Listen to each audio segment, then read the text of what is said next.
Christmas. Hello, everyone, and welcome to Box, the exciting show where we open a box and decide if the box rocks or if it's a box full of rocks. I don't know if this is going to be a good episode.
Well, hello out there in PJCN land.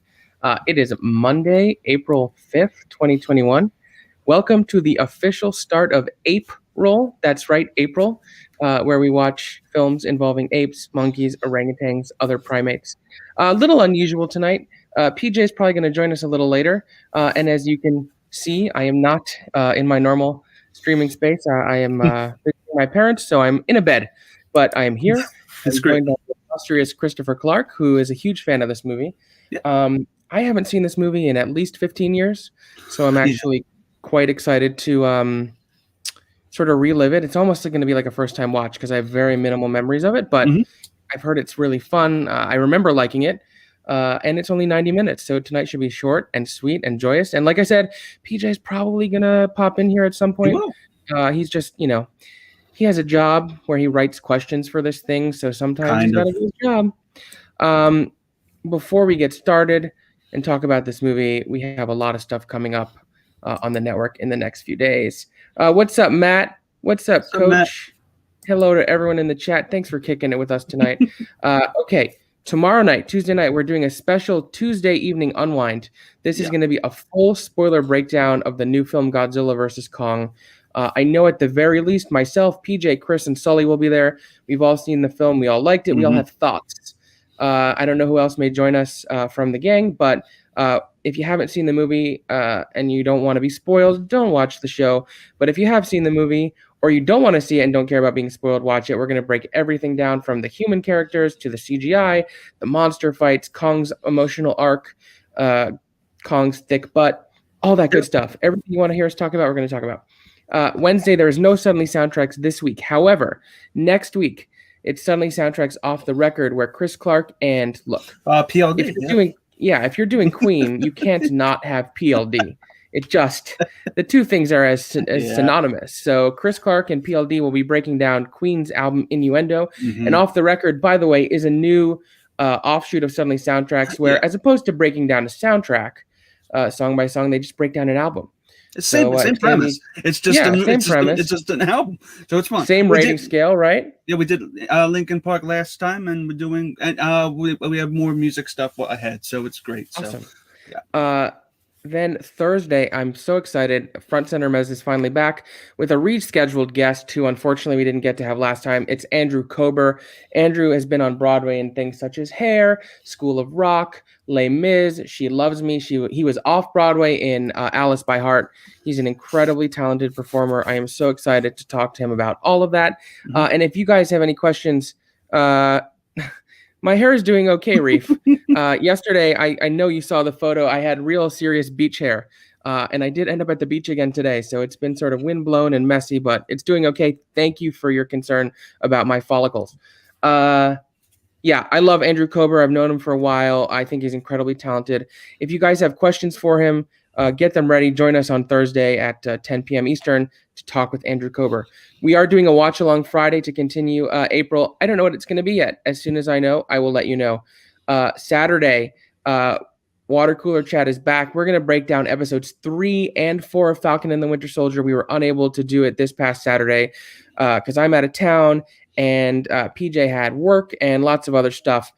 So join us on Saturday for that, where we talk about both episodes. Couple other little minor notes before we get started. We do have a Patreon. Yeah. Check it out. See if there's a tier that's right for you. And as always, a massive thanks to all our Patreon producers. We could not be here without you. Our executive producers, Brandy Parker, Brandon Buckingham, and Ricardo Franco. Our gold producers, Sean Wingblade and Mike Kay, and all of our incredible producers, Stephen White, Kale the Youth Critic, Bador, Jake Berlin, Anton Putra, Tyler Birch, Patricia Carrillo, Chris Pokernoy, She-Ra Potato, Molly Damon, Beth Harris, Ferris Muthana, and our newest producer patron, Jeff Alterman. Again, thank you so much. One final note, Book Nook 3 is next Tuesday, April 13th, and this is a crossover event with Danny Ramirez's show, Watch the Book. So we are going to be talking about the book Never Let Me Go by Kazuo Ishiguro, as well as the film Never Let Me Go by Mark Romanek. We'll break both of them down, discuss the themes, compare and contrast, see what they changed, what they kept consistent, etc. It's going to be a blast. It's one of my favorite books of all time. And I also think the movie is incredible. It's got Andrew Garfield in it, Carey Mulligan, Keira Knightley. Great movie. So be sure to watch that. Now, Chris, Go for it. I know you're a big fan of George of the Jungle. Before we start watching it, what is it you like so much about this? Well, when I was in kindergarten back in '97, I think this came out. I went to see it in the theater with Dad. Again, this is like the time period where he introduced me to King Kong, and the time period like a year later, I saw Mighty Joe Young, and I just had a fascination with apes on film. When you guys were suggesting something to start off April, John Cleese is in this movie as Ape Named Ape, and he fucking steals the movie. He's great. And I remember on Disney Channel there was a documentary on how they made the ape come to life, and I still think, honestly, when you watch this is one of the best costumed gorillas in film, I think. And yeah, I just love this film from start to finish. This is Brendan Fraser's one of his best films. I also like The Mummy, and I think Monkey Bone is also a fun film. I actually love Monkey Bone. Yeah. It gets a little bit of a bad rap. It's not a great film. And speaking of Brendan Fraser, I am a huge fan of Looney Tunes Back in Action. Oh, I love Looney Tunes. I think that movie is brilliant. Of course, directed by Joe Dante, who just has such a singular, bizarre approach to movie making. But we're going to get started here. If you have never joined us for a watch along before, welcome. We are happy to have you. If you are a repeat offender, welcome back. Thank you. Since PJ is not here, the countdown will fall upon me. And again, this movie is streaming on Disney Plus. So if you have it, get it ready. I'm in a countdown from 5. I'll go 5, 4, 3, 2, 1, play. And on play, we will start George of the Jungle right here in a couple seconds. You ready, Chris? Yep, I'm good. All right. 5, 4, 3, 2, 1, and play. Cool. I love this old Disney intro. There's something about this castle and this music that's just super nostalgic for me. Yeah, I do appreciate the 3D thing that they do now, but it's just going back to the old VHSs and putting this on. Oh yeah, I think the new Nostalgia. logo is great, but nostalgia is the only word for it. Yeah. Now this opening sequence is an absolute bop. Yeah, you were mentioning it before. Yeah, I love the animation. It's completely style. Animated because this is based on the animated. This used to be an animated show, right? Yeah, and I love the narrator. He sounds kind of like Chris Parnell. I know it's not him because he was probably would have been too young at that time. But now all this animation style is taken directly from the TV show. It's really cool. Yeah. And it tells the backstory of everything. And George of the Jungle is based on Tarzan. Like his backstory is. It's a really clever and efficient way to give the exposition you need to set up the character and then dive into the movie thereafter. Oh, here we go. I tweeted earlier, good luck not getting the song stuck in your head. It is the catchiest, most amazing song ever. I grew up soundtrack of this too, and there's a On the soundtrack, this isn't obviously Weird Al, but Weird Al does a great version of this too. It is such a catchy theme song. Mm-hmm. Yeah, I had this. I remember in kindergarten, I would blast this in the car. Dad hated it. That was back when we used cassettes. Those were the days. Yeah. It's funny, the guy who directed this, Sam Weisman, didn't do all that much. He did direct D2 The Mighty Ducks, which I love, and we did a watch along not too long ago. And then he directed Dickie Roberts, former child star, and The Out of Towners. But otherwise, yeah, he did a lot of TV. He directed like many episodes of Family Ties, but he sort of disappeared a little bit. I really hope we see a renaissance of Brendan Fraser. I like the Dudley Do-Right movie from what I remember. Brendan Fraser is just perfect for these like doofusy, comedic, but still heroic characters. He's just so great at that.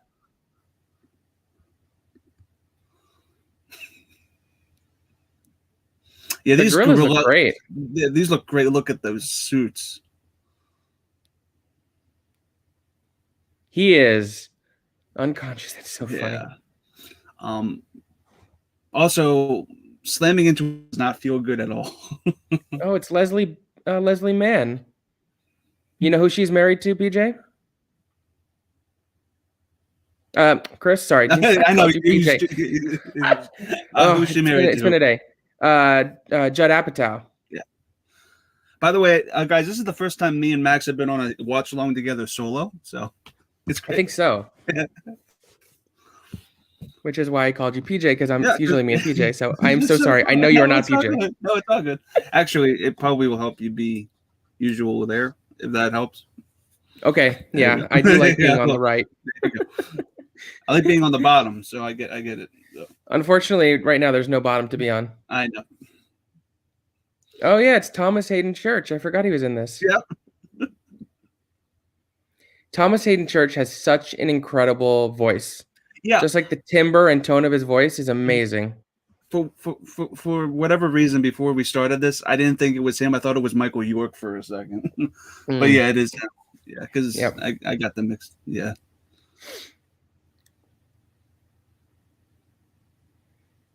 That guy's accent. Did I tell you not to wear 20 pounds of black leather in the jungle? It's so funny.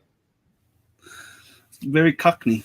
I guess that's what the actor said. Cockney. Very Cockney. I agree. Yes. These guys are great. Yeah. 90s films set in the jungle are great. This Mighty Joe Young also. I really love the. Danny, I love you so much, Danny. I miss you. I can't wait to do a show with you next week, Danny. What are your thoughts on the Jungle Book in the 90s? Did you ever see that one? I have seen it. It's okay. Yeah, I really like the Jungle Book Jon Favreau did. Oh, that one's great. Yeah, I found that quite enjoyable and beautifully animated. And the Samuel L. Jackson Tarzan is really good and overlooked. That kind of got overshadowed by Kong Skull Island. Alexander Skarsgård and Margot Robbie. I agree. Directed by David Yates. Yeah, I really like that one. I have it on 4K. I'm a big fan. It just got overlooked by 2 Ape movies that came out. It did pretty well, actually, but I don't think it's appreciated as much as it should be. It's a great pulp adventure. And I think Andy Serkis did one of the apes, right? I don't think so. I'm not sure. I don't think so. Again, I'm thinking probably something else. But Legend of Tarzan, yeah. Yeah, me too, Mike. Like I said, I really like it a lot. Oh, baby.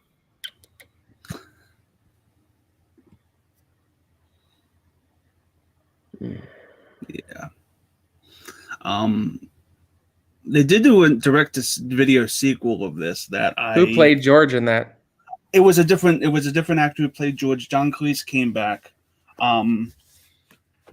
It was in that era where and so it was like George 7 years after this. Thomas Hayden Church is back in it though. Is he? It was like 7 or 6 years after this. Yeah, it was in 2003. Yeah, and the recasting you have to get past. Again, it was during that era where Disney did direct-to-video sequels to everything, but I like I said, I haven't seen this in a long time, so this might as well be a first time watch for me. Yeah. I'm loving the tone, the music by Mark Shaman, the narration. It's like it has its tongue in its cheek, but it still has like a adventure feel to it. Delightful. Yeah, it's just that upbeat kind of. It's a good popcorn flick. Yeah, it keeps its pace. And I love these like almost shaky cam POV shots for George's eye line. Mm-hmm.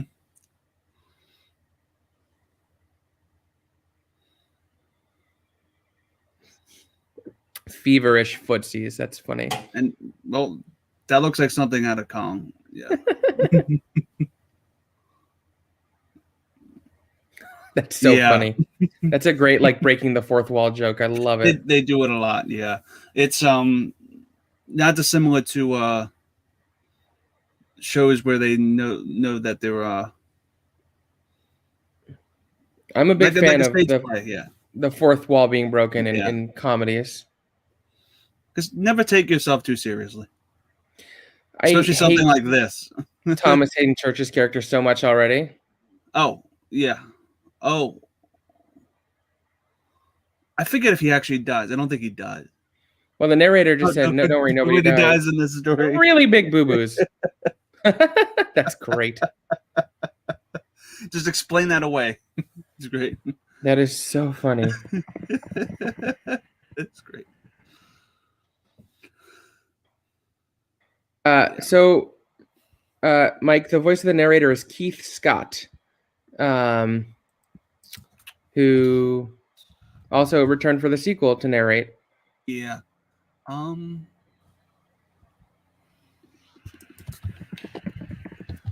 just looking to see what else he's done because he sounds so familiar.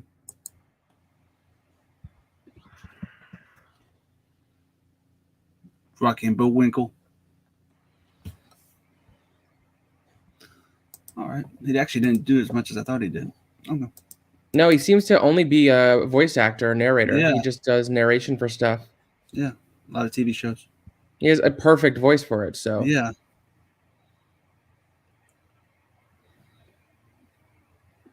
Oh, well, this is an unrelated question, but favorite superhero casting choice minus Hugh Jackman as Wolverine. That's a great one. I mean, he was perfect as that character.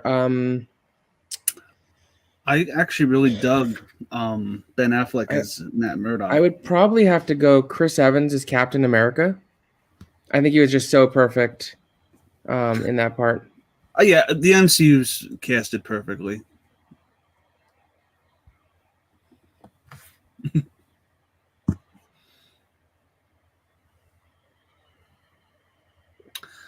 I do appreciate that his character is immediately unlikable, and you know that immediately you're gonna so it's no Hans situation from Frozen, which I do like. I do like that. Spoilers for Frozen. Oh, yeah. If you haven't seen it, but I think that's a really good twist.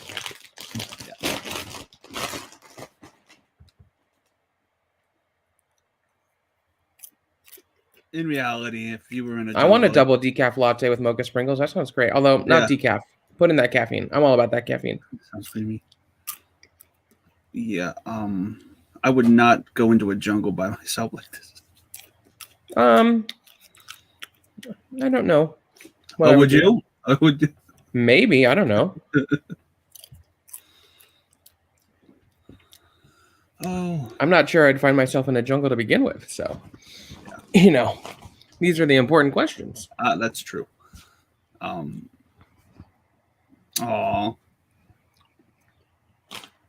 Look at that lion. What a dick. You wait here? Are you kidding me? And he hit his head. Yeah. And now, I do believe we are going to get the introduction of our heroic character. Here he...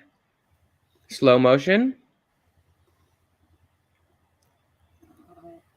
Here he comes. Here he comes. What a great intro shot. Yeah. Man, let me tell you. In the 90s and early 2000s, Brendan Fraser could get it. Ripped as fuck. Uh-huh. Yep. He looks fantastic. And he hits the tree. Even the lion is great expression. No. That lion probably was a puppet because I don't know if would they think had so. that. I don't think they had that CGI back then. Because that looked The too animals good. looked fantastic. Yeah. Whatever they did. Ooh, ow. Oh, ooh. Yeah, that's a Oh, puppet. that's a good puppet though. Yeah. Oh. What's up, Yeah. Cheryl? I hope you're What's up, doing Cheryl? well tonight. It's really nice to see you. It is probably really difficult to film with a lion. Yeah, I can't imagine that's an easy task. Although, as you see from circuses, they are trainable.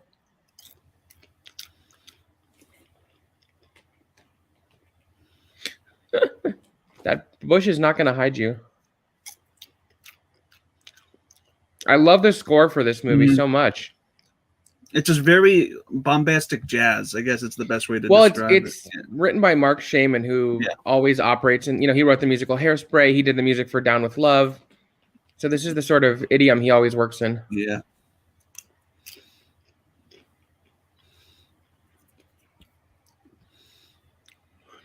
David, what's up, biscuits? Real nice to see you, buddy. Yep.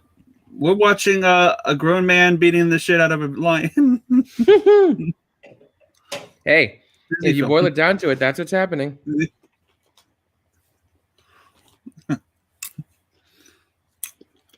And George saved the girl. He did. She does not know what the fuck she just saw.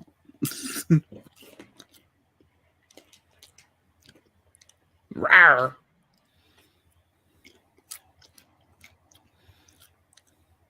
Oh, George. Ooh. She broke her nose. Ouch. You would break something if you hit that for sure. Well,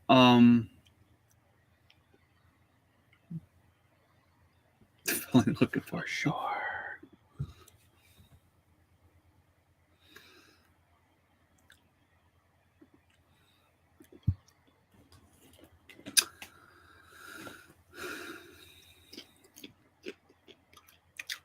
Oh God.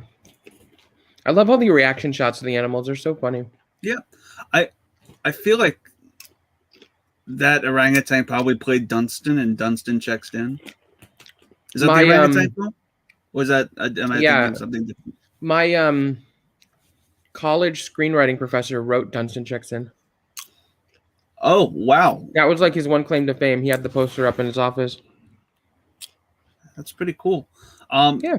Another cute film. I really like that movie. I hope we do it later this month. Yeah. Again, I think that might be the same orangutan because I don't know if there's a lot of orangutans in Hollywood. Maybe. I don't know.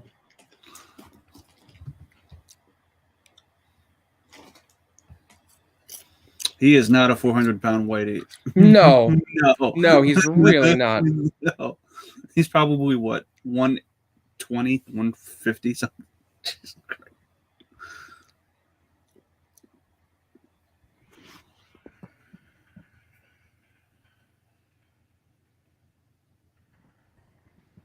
Oh, the orangutan's judging him.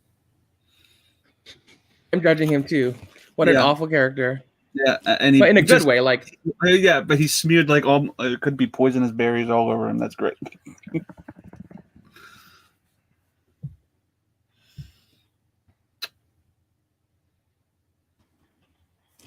The Bakubu bird life.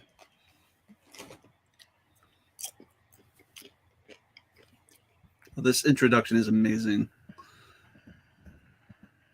Now we're about to be introduced to, I think, one of the best gorilla suits in cinema. Yeah. Looks so good.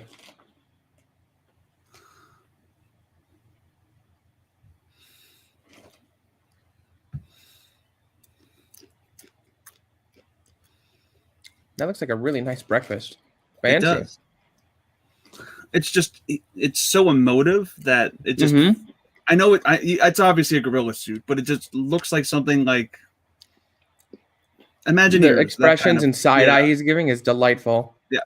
It has a very Disney ride-esque kind of vibe to it that I like. Yeah. Very for sure. Good, like Imagineer.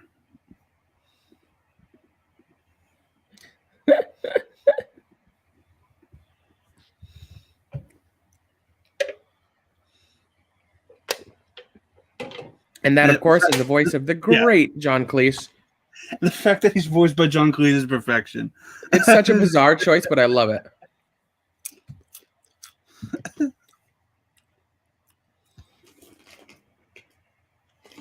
Why wouldn't an Ape read textbooks? I would like to know.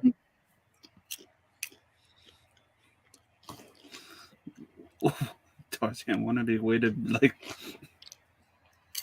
mud flat.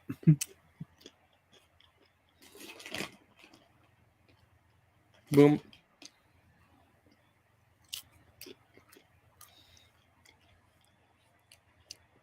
Yes, bit of a shock.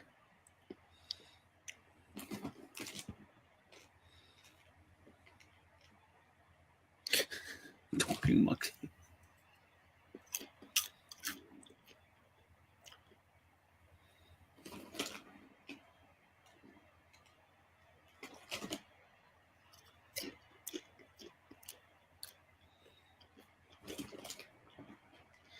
I just love that Ape is so much more intelligent than he is. Yeah.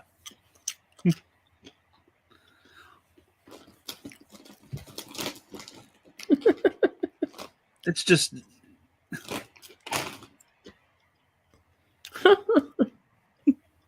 it's just so cute. It is really cute. I agree. It's just I'm having a great time already. well, that's Yep, I agree, Mike. It knows exactly what it wants to be, and that's why I'm enjoying it so much already. Oh, totally.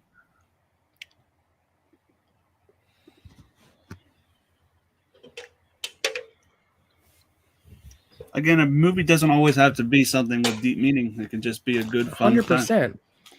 Well, people are always like, well, how do you compare something silly and fun to something artful? And I'm like, You can't to compare me, it because every movie has goals it wants to accomplish. If it's successful in accomplishing those goals, it's just as good as something deep or beautiful. Yeah. Because there's plenty of different tones and genres to go around. Yeah, it's like you can't expect somebody who's getting an A+ on a calculus exam to get an A+ on a science exam. It's two different things. 100%. No. You can succeed at both. I never got an A+ on a math or science exam. I always got A+ on English and history and reading. So it's just a matter of perspective. 100%.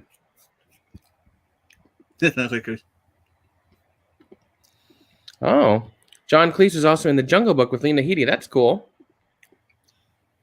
He is in that Jungle Book thing. Yeah, I completely forgot about that. I guess he was drawn to jungle-based stories. True, and I think at this point, 97, he replaced Q too in 007.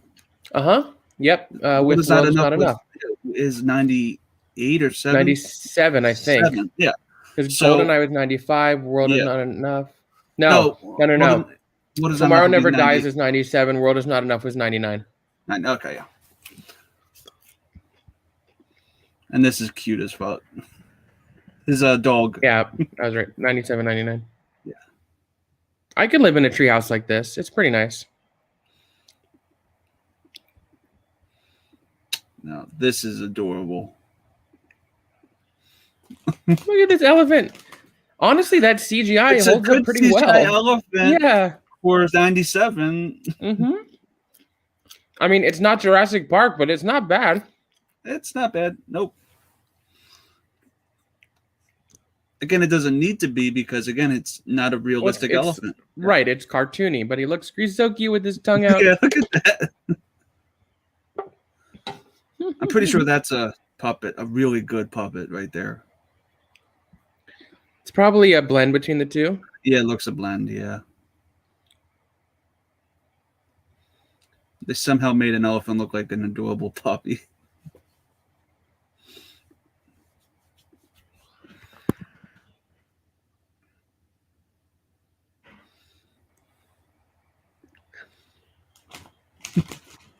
And then he eats her. That'd be funny. No. A big poochie.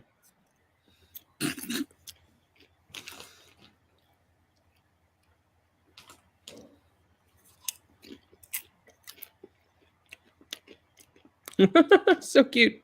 Yeah.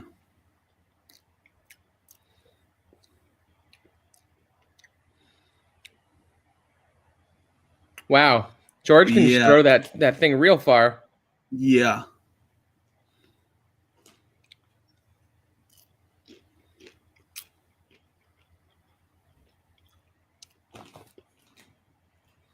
Well, he brought back the wrong one, but that's cute. Oh, right on the roses.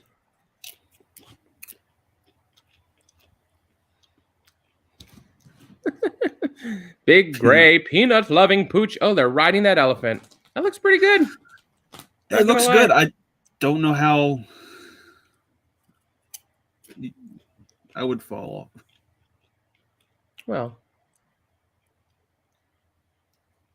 Oh, that looks great. it really does. It's a really pretty movie, huh? Actually.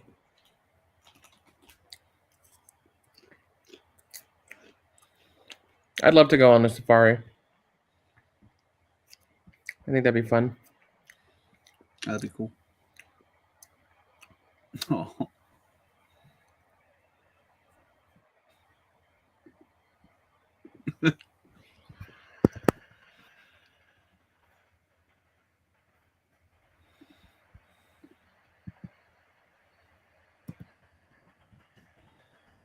Tookie.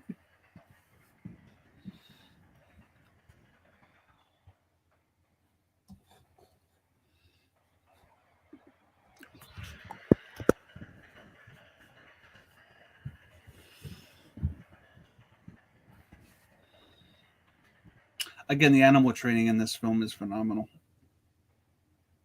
Because I think that's a real monkey, yeah.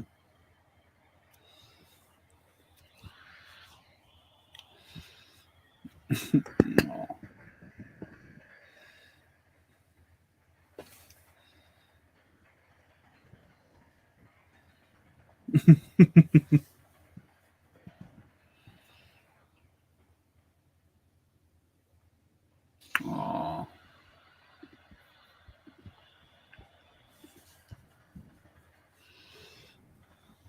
The cute little monkey. I wouldn't be surprised if it is Frank Welker. Mike. Could be. Just the fact that, like, again, great training. Because there's no way this is a puppet.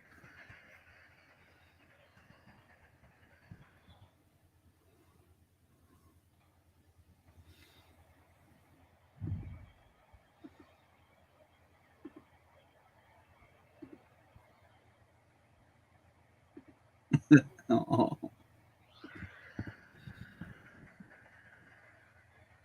Yes, Frank Welker is the little monkey.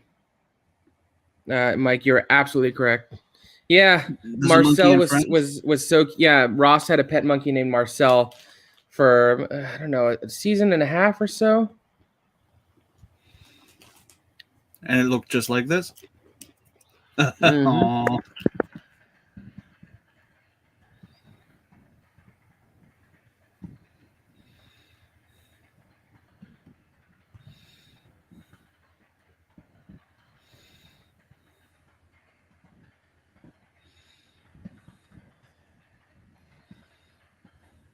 That was cute.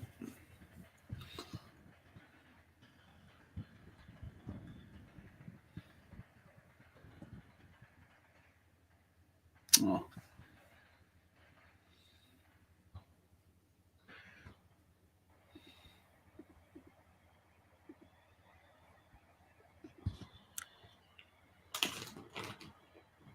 The white does exist. I don't know why I'm so obsessed with his accent. Oh, I mean, Cockney accents are awesome. They really are. And I find them to be the easiest British accent to do.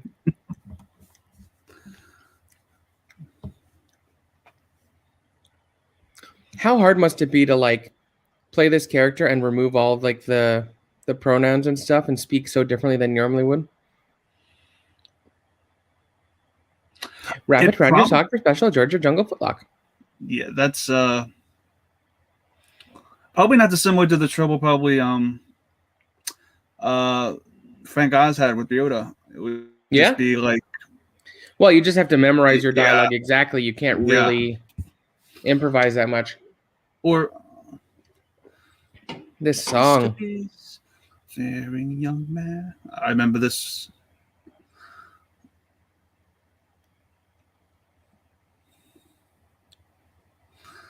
A season, okay. I didn't remember exactly when Marcel left.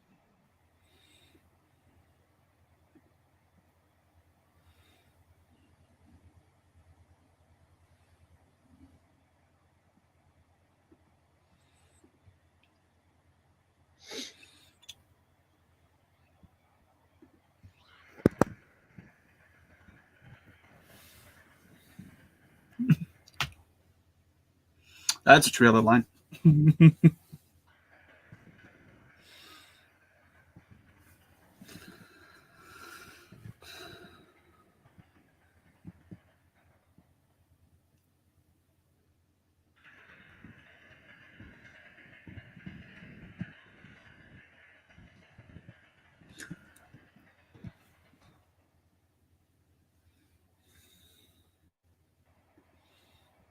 Oh. If you ever want your dialogue to sound fully high class, add the word felonious to it. Felonious? Felonious. It's very felonious over here. Or odious. Very odious. I like odious.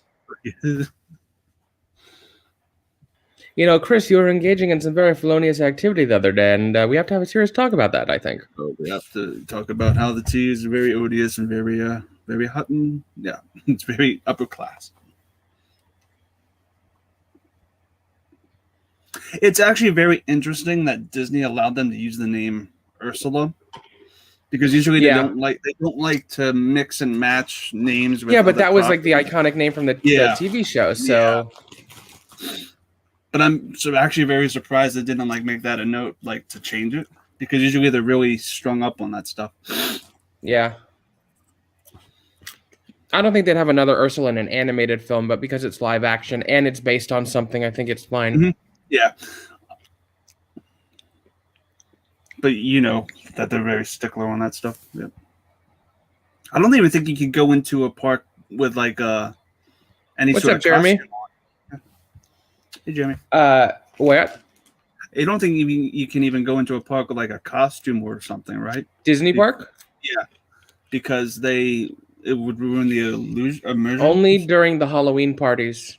Oh, okay. And no masks, technically, No masks. if I believe, because they don't want other guests mistakenly thinking you're a cast member and like trying to get your photo or whatever.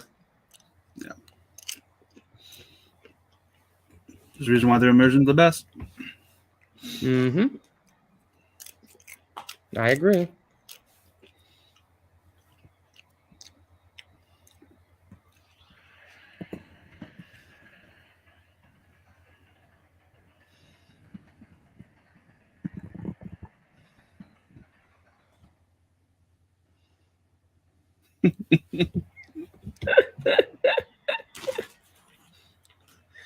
It's such a common joke in movies where a guy is trying to speak a language and what he's saying is so different.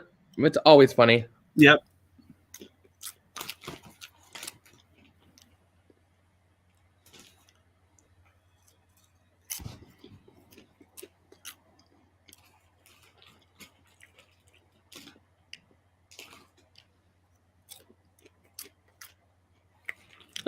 Apparently they don't only speak Swahili.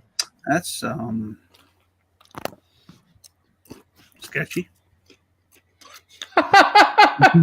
That is hilarious. Meanwhile, at a very big and expensive waterfall set, oh my god, that's funny. Again, self-aware. Huge fan of breaking the fourth wall in comedies. Always makes me laugh. Yep.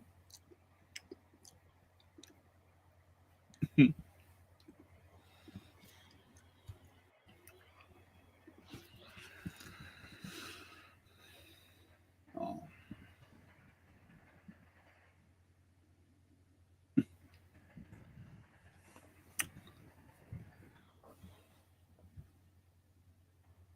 And that 90s Ooh, come right in. so good. Well, it's like the Let Get It On theme, but then Mr. Yeah. Bombastic on top. It's real good. And that look, Brendan Fraser was so funny. Great facial expressions.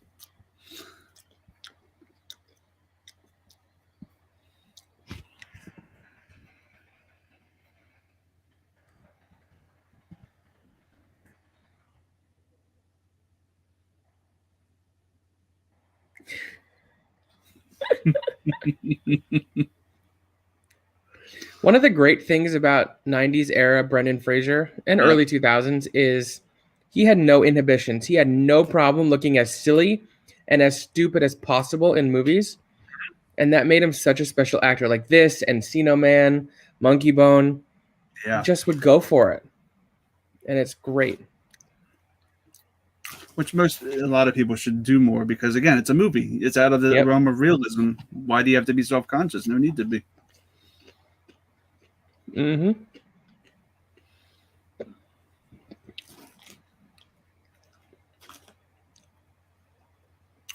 Now, what's that?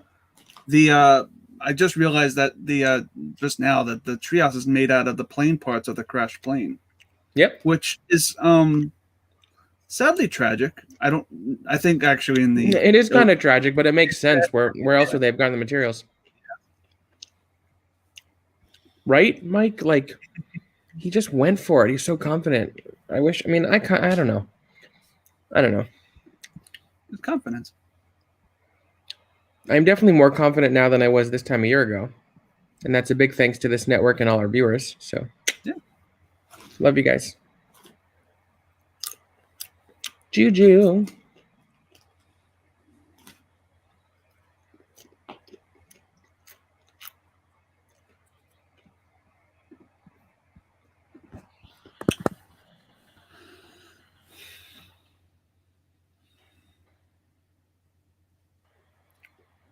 So I guess everybody can tell they're falling in love now. Uh-huh.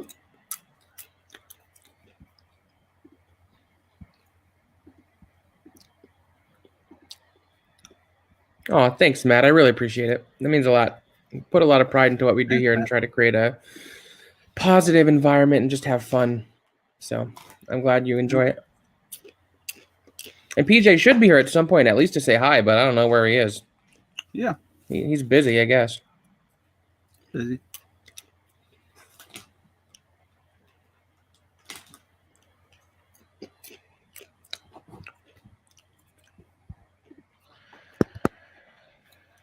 Again, this is one of these films that I'd love to see a George of the Jungle reboot. It'd be great to kind of like see what that would be like.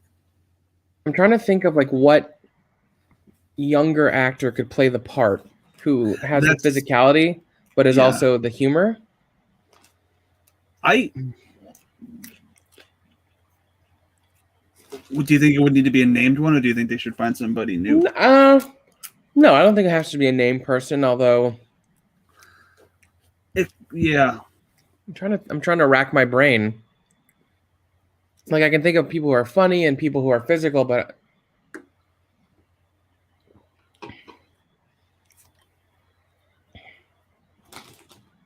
it just this song takes me back.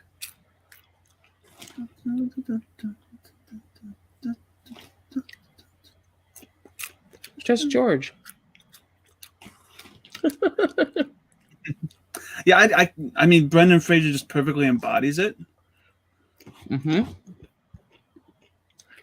Oh, that's actually a pretty good choice, Noah Centineo. I could see that.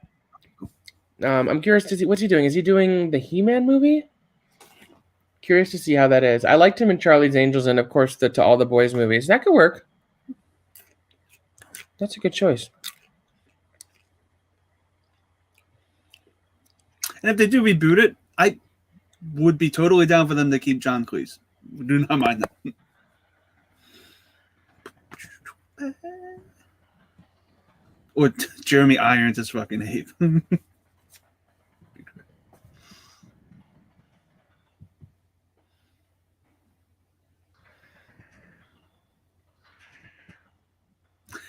Was this a hit in the 90s? Because this sounds so familiar. Maybe. I don't know. Maybe just because you've seen this movie a bunch of times. I don't know. Yeah, it sounds like I heard it a lot. The movie did pretty well. It made over $100 million domestic and then 174 worldwide. So the movie was a hit for sure. Oh, yeah. I don't know if he's too old, but that is perfect casting. Channing Tatum would kill the role. There you go. Yeah.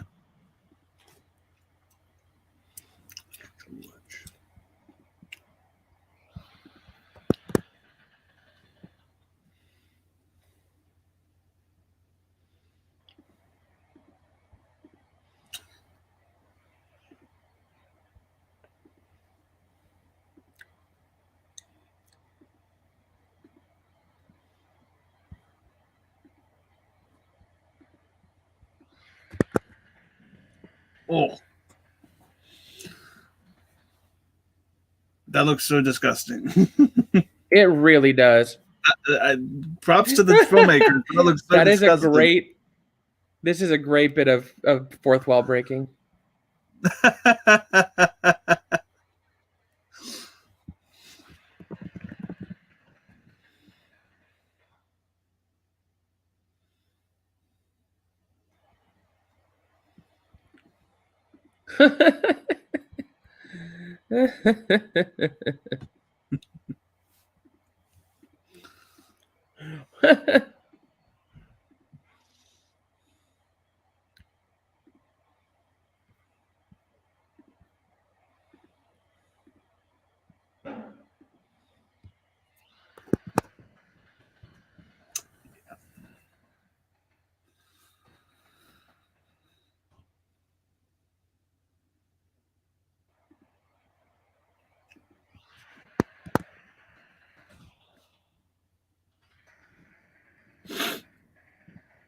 Yeah.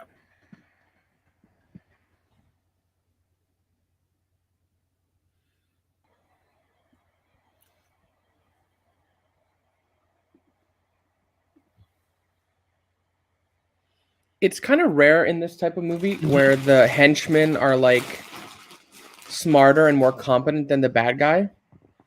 And I kind of like that because normally the henchmen are real buffoons. Yeah, it's a good role reversal.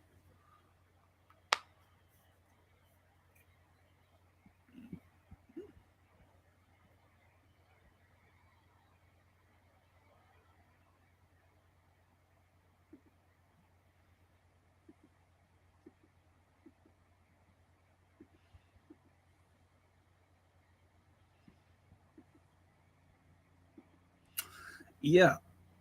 The gun being a lighter is probably not something you get away with anymore.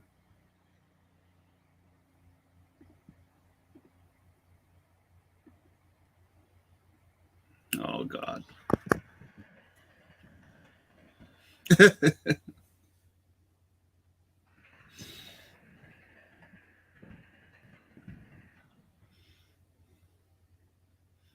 Yeah, the fourth wall breaking Matt is great throughout this entire film.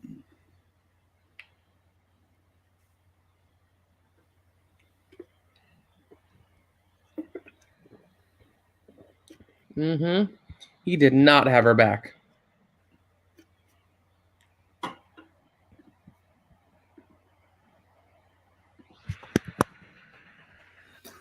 That was a terrible lie. Well, I guess his name is Lyle. Liar. Yeah.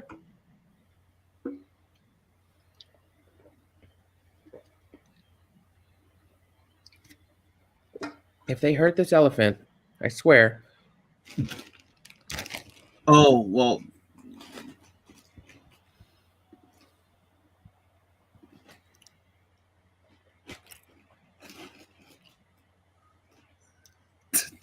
That monkey spoke.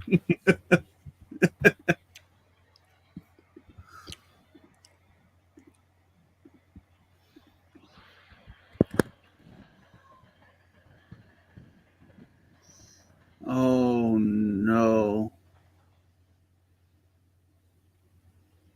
No.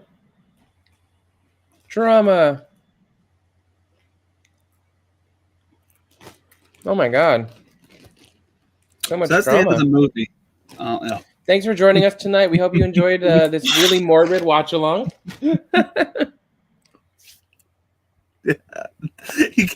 That's just how they explain it away. He can't die.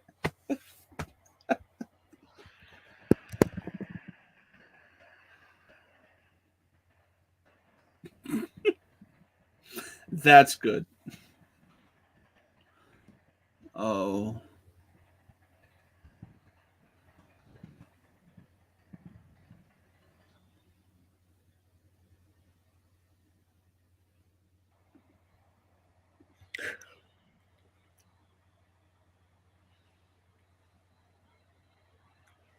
This is so funny.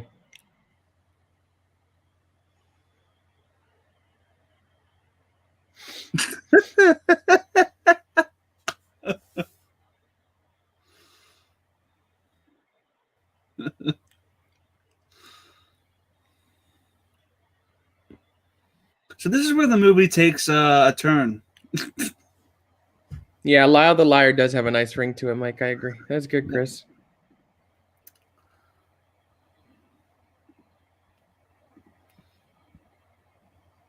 So this does feel like, when you watch it, two different movies combined into one, because this is now a completely different movie than the movie that we were just watching, and it's completely fine.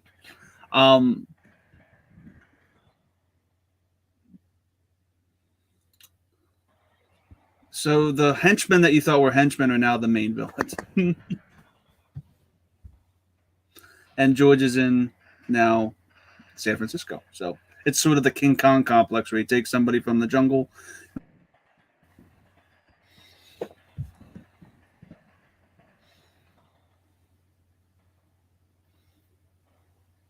The great Holland Taylor, who is married to Sarah Paulson now.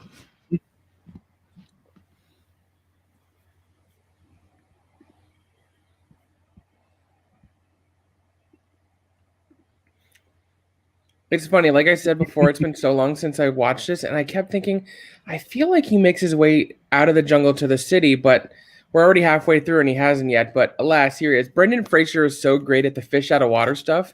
Mhm. Like what he's doing here and what he did in Encino Man are really on the same wavelength. And Blast from the Past. Have you seen that? I've never seen Blast from the Past. I used to love that movie. Oh, ow, gosh. Yeah, that really broke his nose. Again, a lot of I- nose breaking that you can't I love see. the like cheesy animated sound effects too, with like Yeah. the birds chirping. Yeah, there'd be a lot of broken bones in this movie that we Yep. are not actually seeing. But I love how, even though it looks like it hurts, it's just a bump on the head. He clearly got Yep. shot in the temple, and it's just a scrape.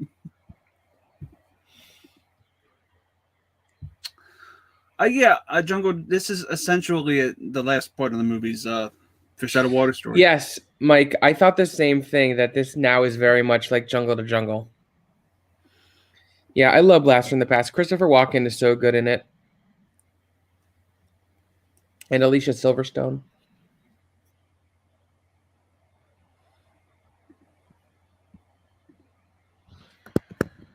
Yeah.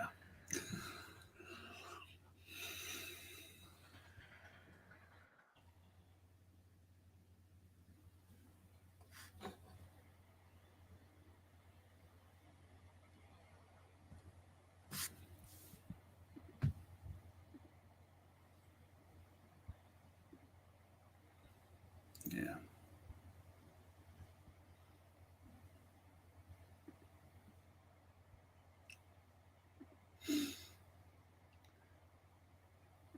Great way to introduce a new character a third of the way through the movie, though.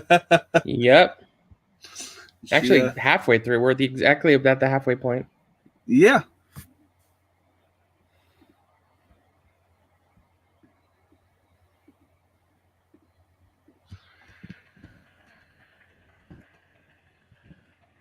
I don't think she minded.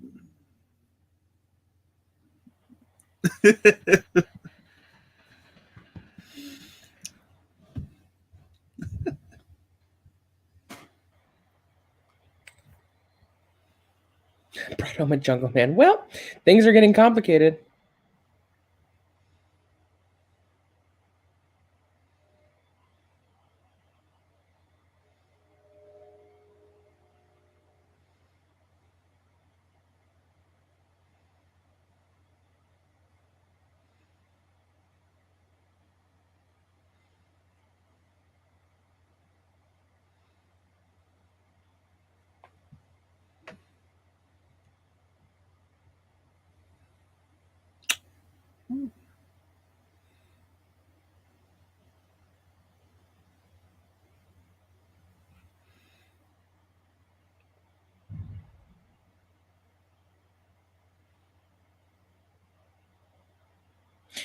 Being of a conservative mind regarding gender roles. I think he looks fine like that. I don't see why not.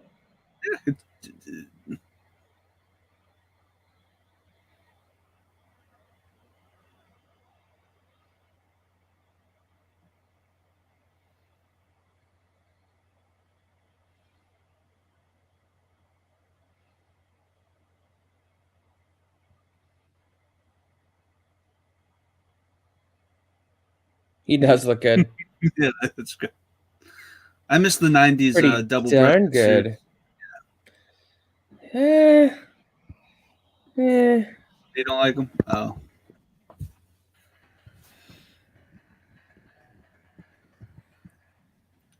Doggy dog.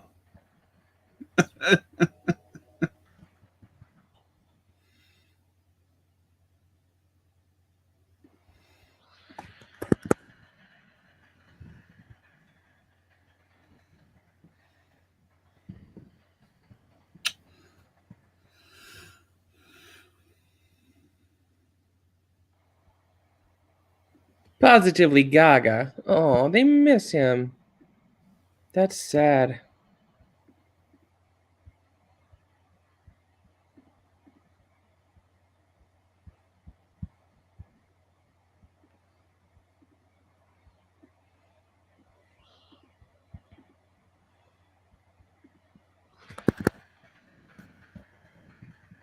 Oh my.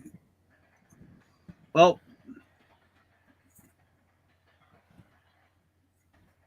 I don't know. Wow. I forgot that he peed like a giant water hose.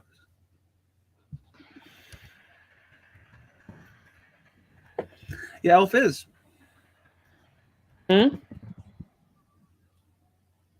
Yeah, Elf is absolutely a fish out of water film. It's a great formula. And if you can do the formula right, it's great. No judgment.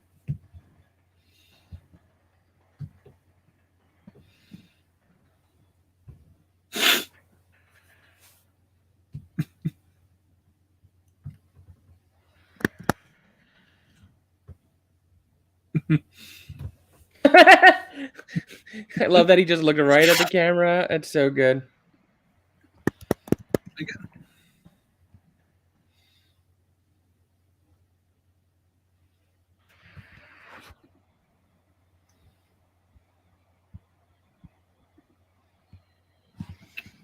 That donut looks good. Yeah, it does.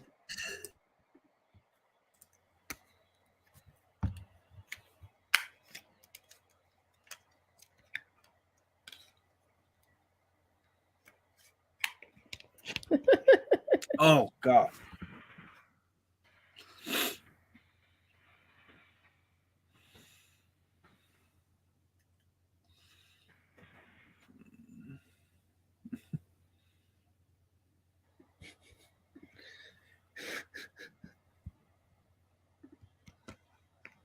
That's funny. It looks like a hurricane is behind him on the news thing.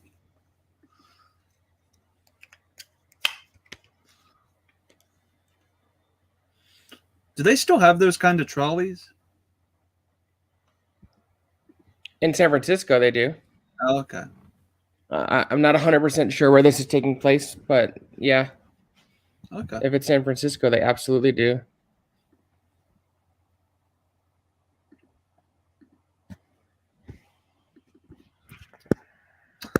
It's just a fever dream.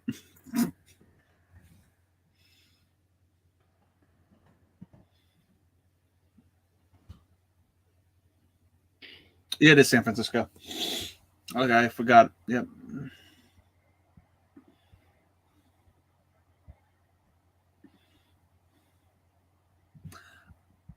I would be so afraid. How are you with heights, Max? I love heights. I very much want to jump out of a plane and go skydiving. Okay.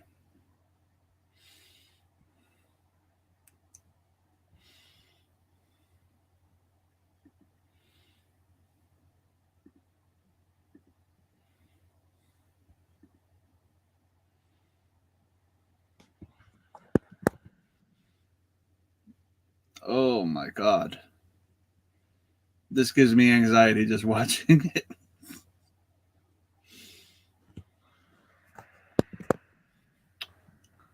We're not Brendan Fraser right there.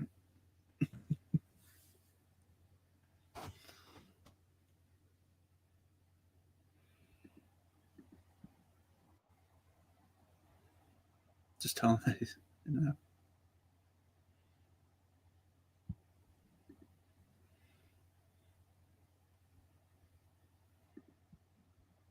Oh, the Bay Bridge, not the Golden Gate Bridge. The Golden Gate Bridge, yeah. I remember this now. This is the first part of the movie where I really, really remember it. Remember it, yeah. Yeah. This scene.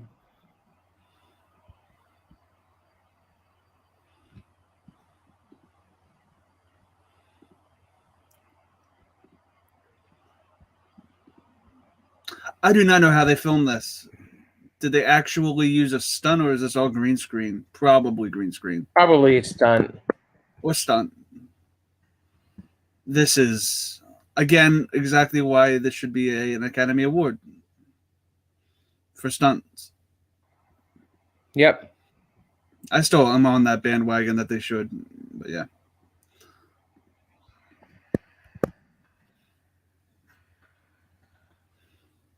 And if they ever do introduce that to the Academy Awards, I it. think that there's 3 categories I think the Oscars should add. Stunt work. Yeah. Vocal performance. Yeah. And or vocal / unseen performance. So like mocap work. And casting. Oh, casting would be great too. Because casting, maybe ensemble also, but I think casting is so key to so many movies that like yeah. And I feel like especially for stunt work, they should, if they ever do introduce it, like retroactively give stunt work awards like in the past. I don't know if that would work, but like just retroactively give people awards for it. At least the SAG Awards have always given awards for stunt ensemble. I think Wonder Woman 84 just won. Oh, that's cool. Yeah. I just feel like stunts literally risk their lives to give you the shot. Oh, yeah. And I love the casting idea because casting too is... the Emmys always give a stunt award, so why not the movies, the Oscars?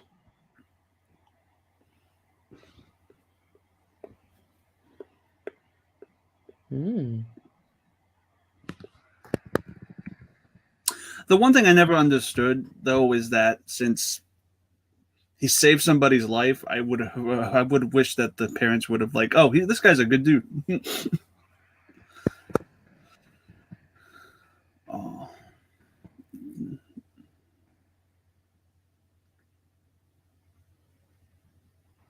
Oh yeah, they're after Ape.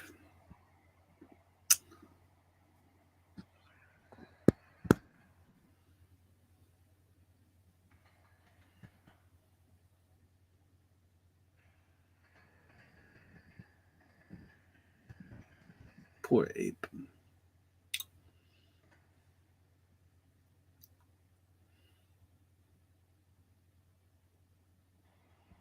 No, they captured him. That's not good. I don't like that at all. I don't like that at all. No. How dare they?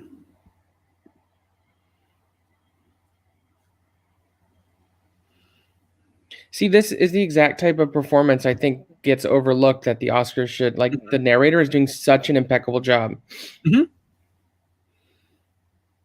But also, like, Andy Serkis should have gotten something for Gollum. Yeah. Oh, yeah. For Gollum and also for Caesar in the Planet of the Apes movies, he was incredible.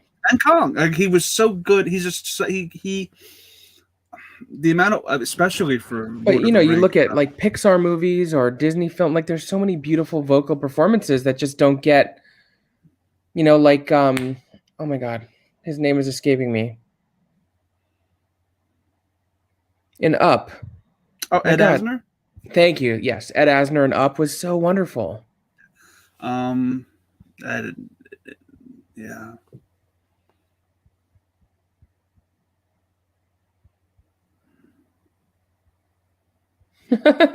Just kidding.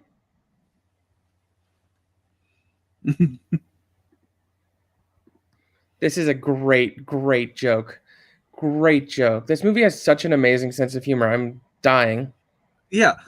Again, just not taking itself seriously is something that can be appreciated, I think.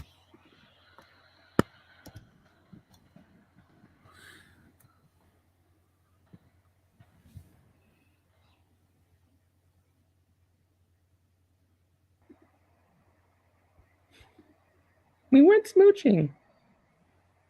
I remember seeing some of it back in the day, Mike. I can't recall it that well, but that name definitely.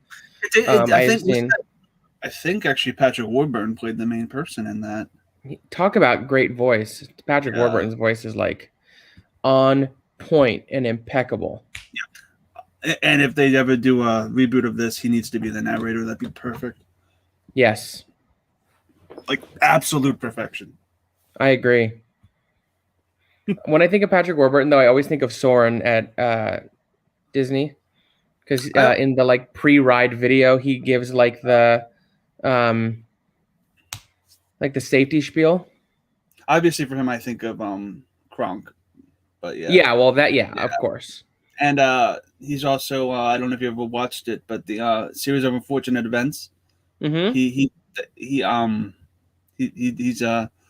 Lemony Snicket. So. Yep. And he's also in he's in a lot of shit. The cake is ruined, and he hit the van. Well, that's a great first impression. Not so much, no. Not so much. Oh, doggy eating the. All right, I'm unplugging. Like an $800 cake too. I gotta tell you, streaming from a bed is not easy. Is it buffering for you? I miss my. No, just like getting comfortable. Like I miss my chair and my desk back home.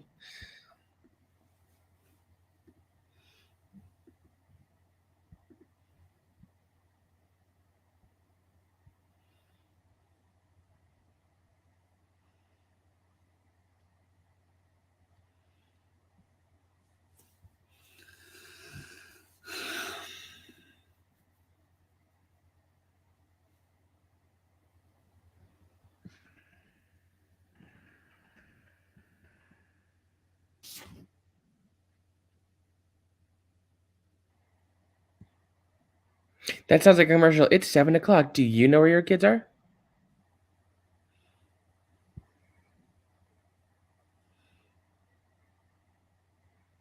I'm glad that they're all just recognizing how pretty he is. Like with him in that white shirt and the horse, it looks like a perfume commercial or something. It does.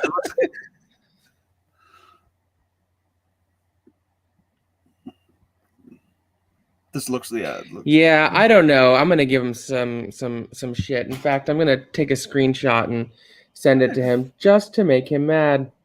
Hi, Chris, smile for PJ. There you go.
I never got the reasoning why people get involved with their children's like love. It's just stupid.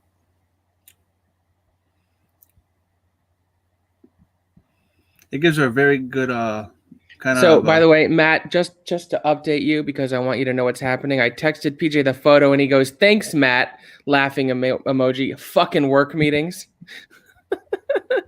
It happens. It's okay. Chris and I think, are doing a honorable job of hosting this watch along tonight. Yeah.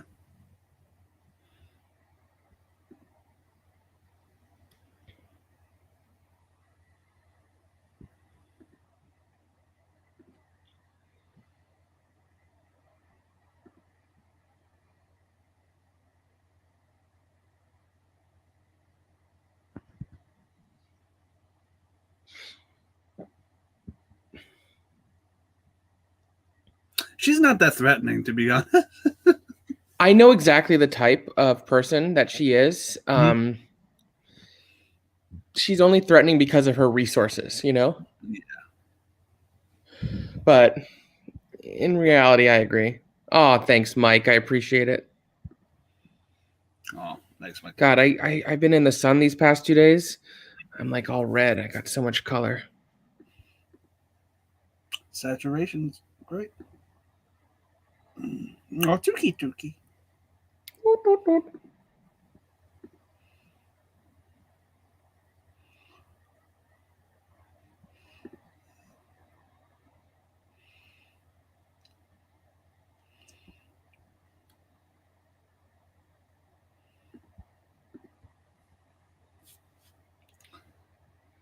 This movie's really good. I'm sort of It's just great to watch it. Yeah. I don't want to say blown away, but I'm like delighted by how well it's holding up and how much I'm enjoying it. Oh, it's an enjoyable film. It's not a perfect film, but it's fun. No. Well, very little cinema is perfect. Does its job and does it. It's my main thing about, like, even Kong Godzilla does its job. Great. It's just which we will talk about in detail tomorrow. Yeah. Plug. Oh.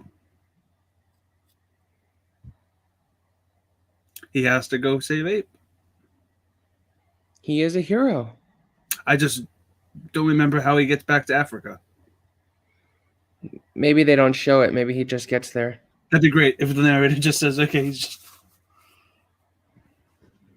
That's a funny joke. The Hague.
She's going crazy. You can't love him. Say something.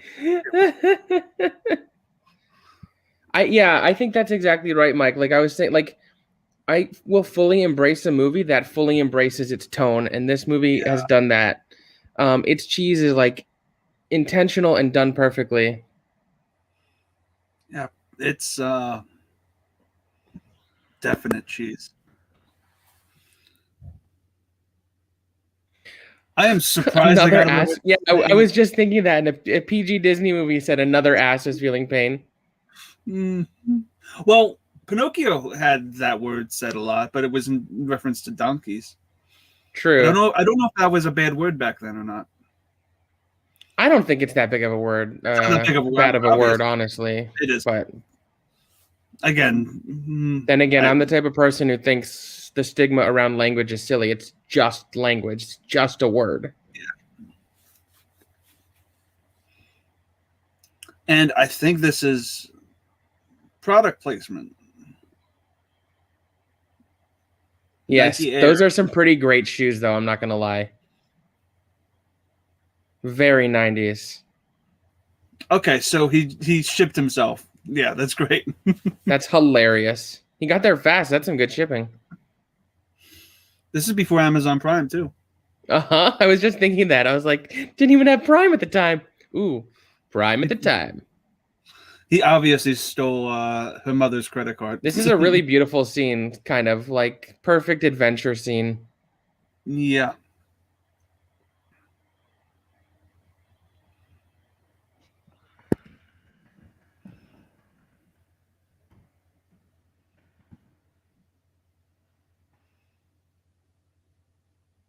The score right now is really good and swelling. I agree. Like, this feels like a great rousing moment from an adventure film. Yeah. It sounds so good that I don't know if it's stock or not, or if it's from something. But I guess it's. Oh, No, wow. I think it's just Mark Shaman's score for it. Yeah, it just sounds. Oh. All right, poop humor.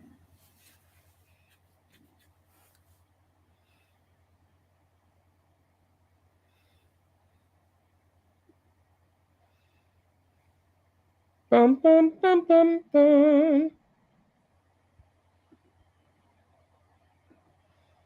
Canoe. Yeah, he's kayaking. He's like, A kayak, yeah.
Well, that's sound logic, but yeah. well, it's gonna lead him straight to the tree. An ER? How about that? By the way, Rachel, I saw what you tagged PJCN earlier. I'm happy to talk to that person. I'll tweet them from my account later, because I was more involved than the network, and that'd be cool. I love Open Range. That's a dope movie.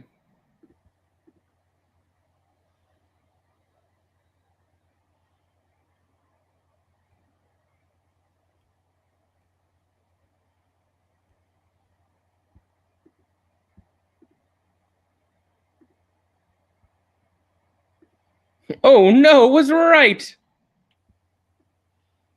Because I don't like you.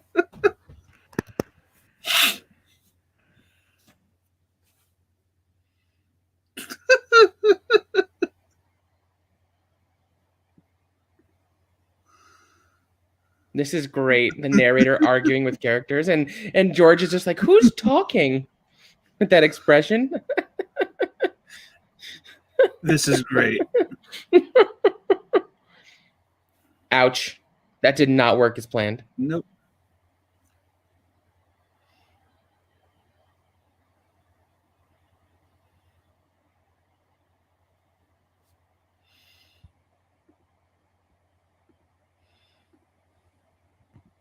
Now Ape is Mickey.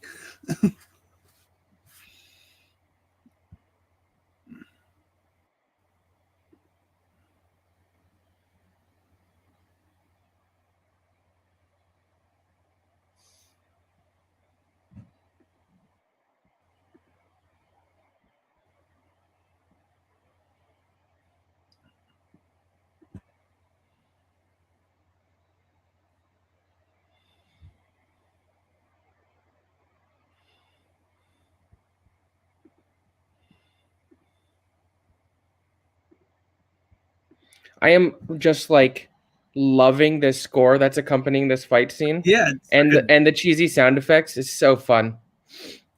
Because it's basically doing the George of the Jungle theme. And Ape reading the paper. Yeah. It's great jokes.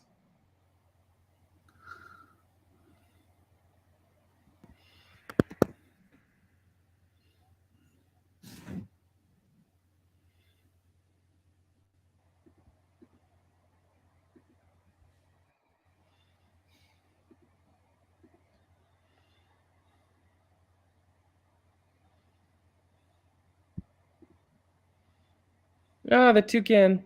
Oh my god, I forgot they did this. This is nuts. Right in his butt. Oh, right in the tush. It's funny. What I absolutely love is that they were thinking about getting his ivory, but his ivories aren't even fully grown yet. Yeah. Right in the face.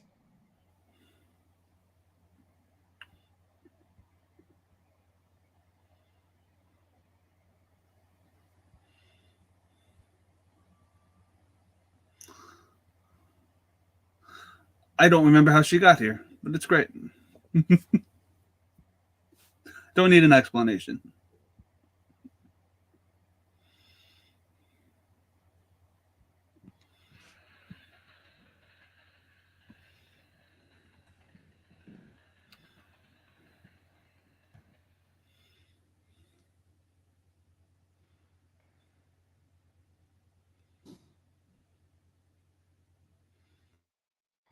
Very Looney cocking Tunes. sound effects is great. Yeah. And that's why putting Brendan Fraser in that Looney Tunes movie was perfect. When was that? When was that released? 2002? 2003. So about 6 years after this. Yeah. I think it went from this to Monkey Bone to that. Good run. And Blast from the Past was in there somewhere, and The Mummy, of course. I love The Mummy. Oh, The Mummy, yeah. And I love The Ride too, for that matter. At some point, we're probably going to do The Mummy. There's a lot to talk about with that film.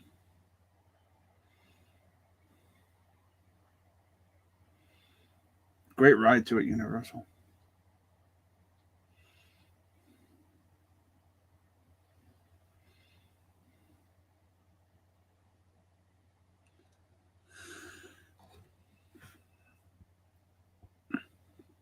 I completely forgot he was in the movie.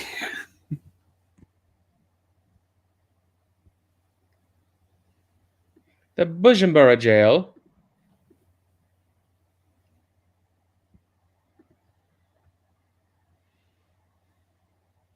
Surprised, my little cupcake.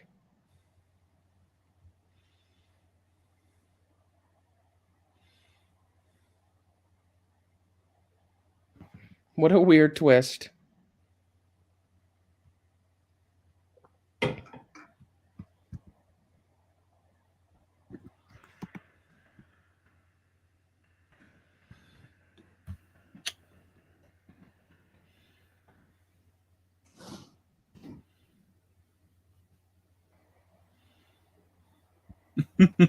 Ladies and gentlemen, welcome to PJ Campbell, as we have 15 minutes left in the film. 15 minutes left.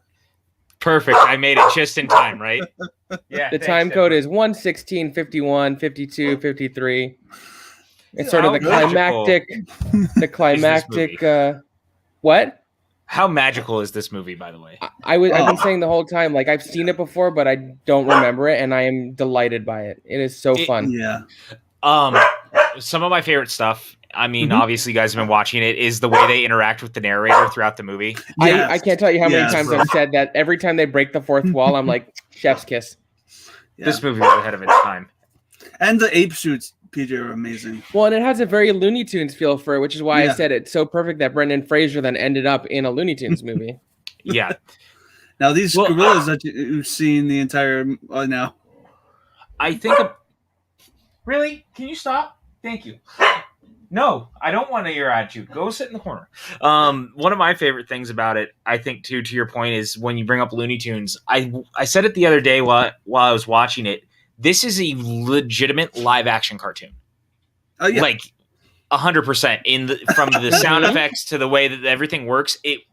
It's kind of nice because a lot of the time when you see things make the jump from animation to live action, they try to almost ground it a little bit more, and I felt like this movie did the exact opposite.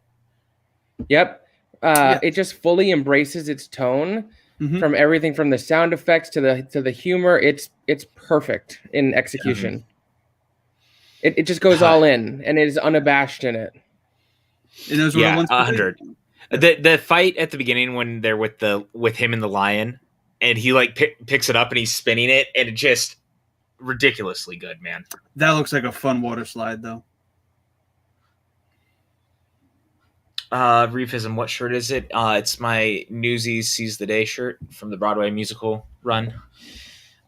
Mike K, my day was busy. I've been working. And Steven, thank you. And Matt, about damn time. Thank you. About that time. It's just good to see everybody. How you doing, buddy? Matt, I'm good, man. I'm delighted by some of the stuff I was working on today. Maxwell can attest. There's a question in particular I'm very delighted about that I wrote. I don't want to say it too loud, but it's good. I will neither confirm nor deny whether some questions that I've been wanting to see and have contributed to are making their way in. Certainly not. I'm just saying, if you're a fan of, Rachel, Newsies is my stuff. Yeah. Oh.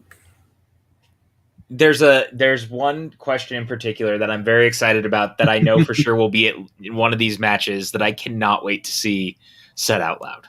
When it happens, I'm gonna fall wherever I'm sitting, probably in my chair. I am going to fall out. It's so good. I can't wait. This is going to be an amazing Schmodown week, I think. I am so excited for all the matches this week. Culminating on Friday with Merle versus Collins 2. And then Kevin Smith and Stacy. I'm so excited. Some good matches coming up, man. I'm so very excited. Happy. Yeah. Biggest swing in history. God, there's so much like adventure and peril. It's great. What's the biggest swing in history? Is that when he's on the Bay Bridge? No. Yeah, that already happened. That already happened. Okay. This is him with Lyle at the end with trying to rescue her from Lyle. On the raft. Right. Yes. They're like Lyle and her. Oh, that is very clearly a stunt double in that shot in the Whitewater Rapids. That was not Thomas Hayden Church at all.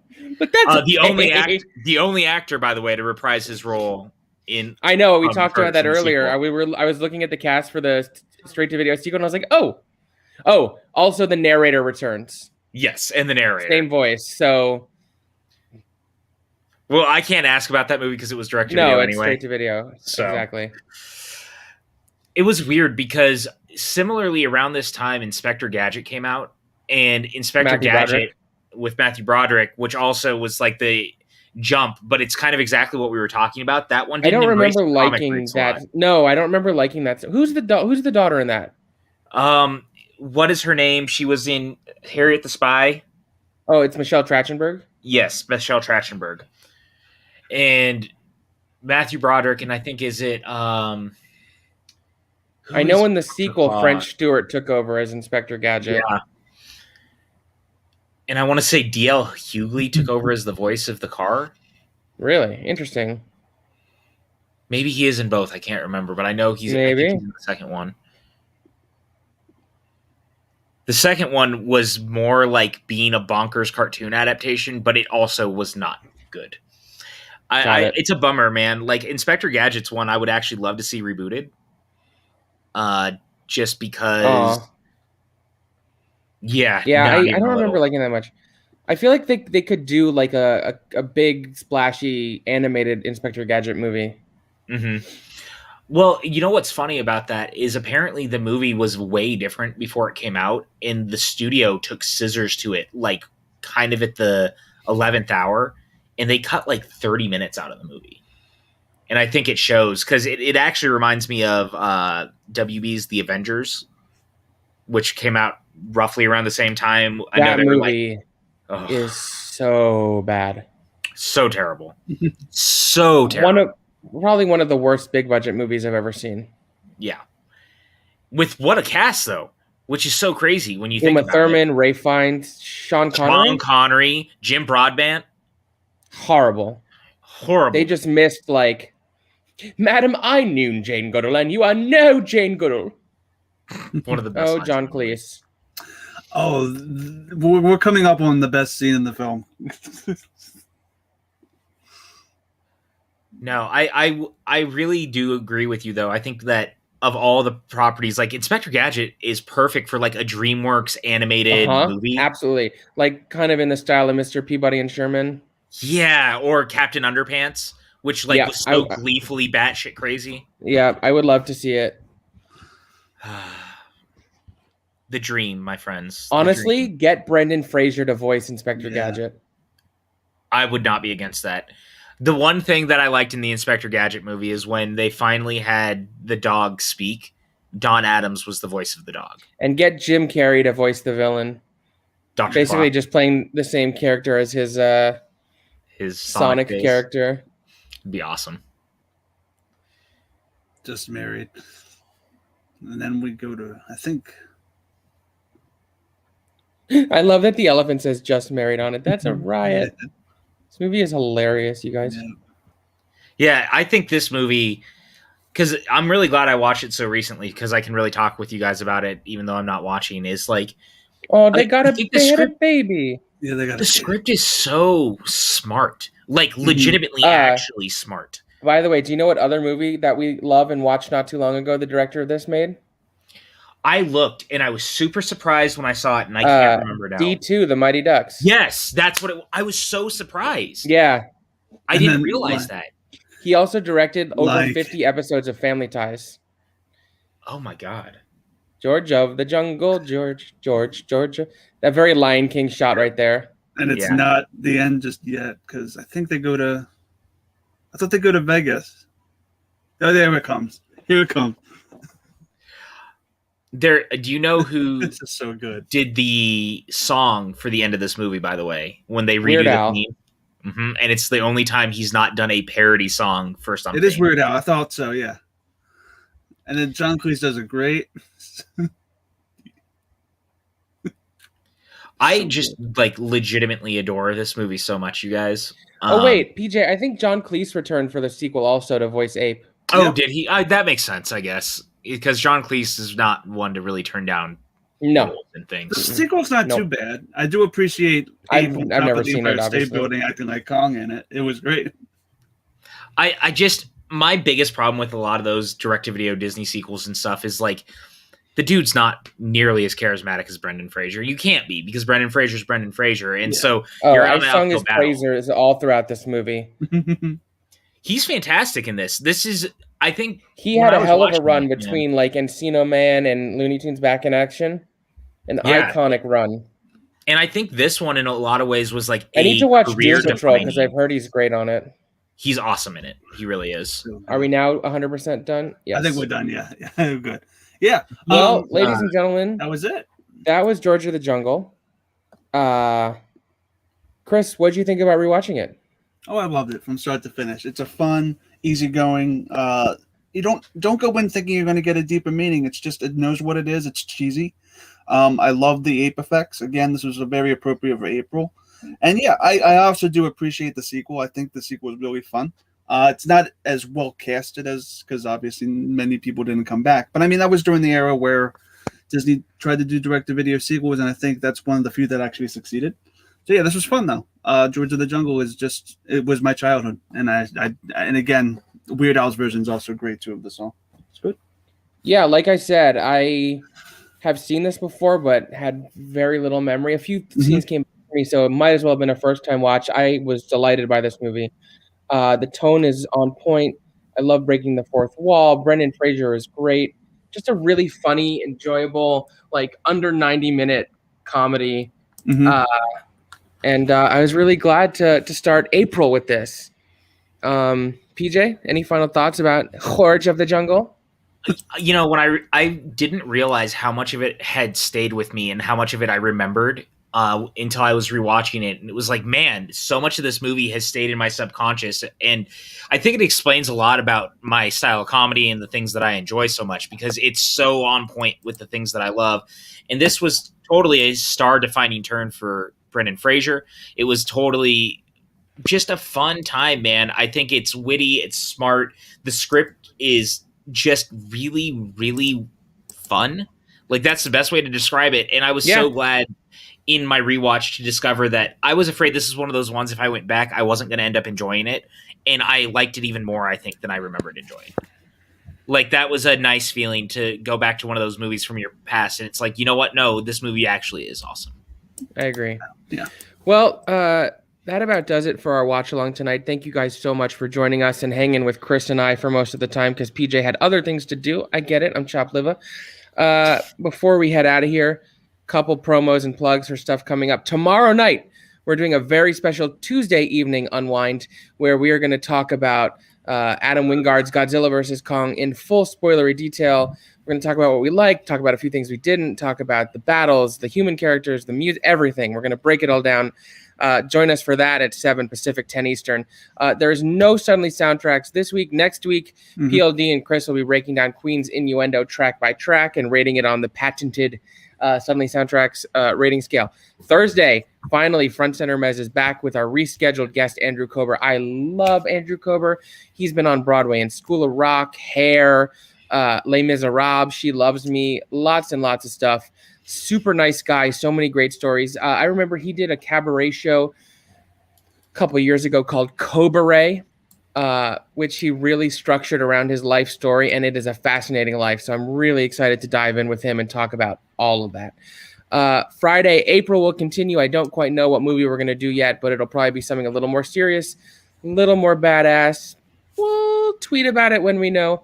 And then, as I mentioned, Saturday, Water Cooler Chat will be breaking down episodes 3 and 4 of Falcon and the Winter Soldier, because we weren't able to do one this week. Finally, next Tuesday, Book Nook is back. This is a crossover event with Watch the Book, Danny Ramirez's wonderful show, where me, Dwayne, and Danny will be talking about both the book and the film Never Let Me Go. It's a relatively short book. I think it's a masterpiece of literature.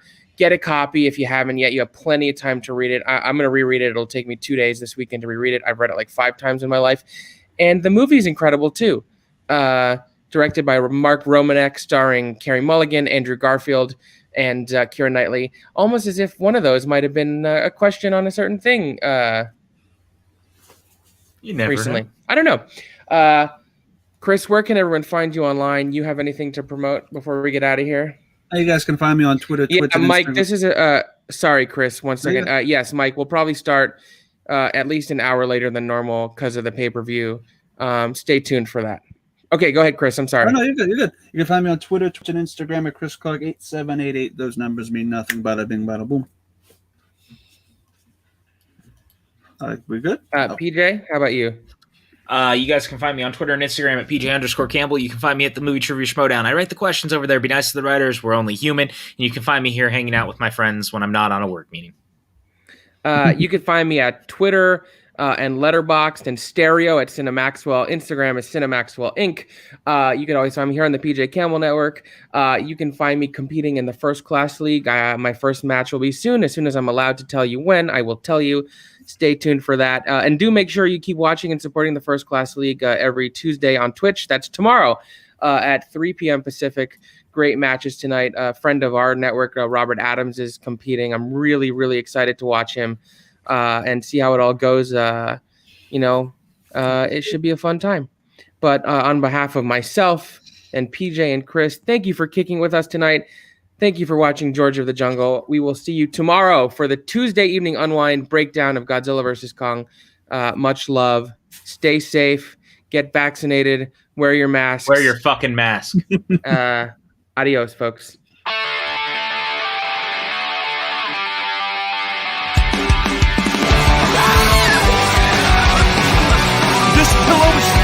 useless. Hello, everyone, and welcome to Box, the exciting show where we open a box and decide if the box rocks or if it's a box full of rocks. I don't know if this is going to be a good episode.